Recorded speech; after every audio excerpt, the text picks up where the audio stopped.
Dels 100.000 carrers de Catalunya, només un 4% tenen nom de dona. Només el 4%? I són carrers curts, desconeguts, secundaris...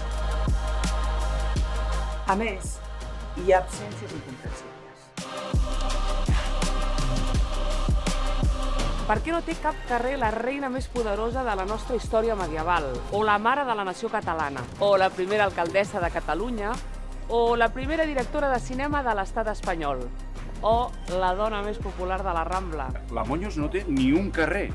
Ja no dic una avinguda, anem a mínims, un carrer. La revista Sàpiens llença una campanya per reivindicar un nomenclàtor més equitatiu als nostres pobles i ciutats.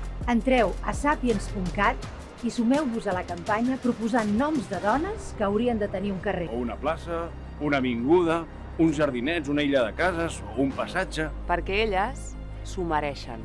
Perquè elles s'ho mereixen. Perquè elles s'ho mereixen. Perquè elles s'ho mereixen.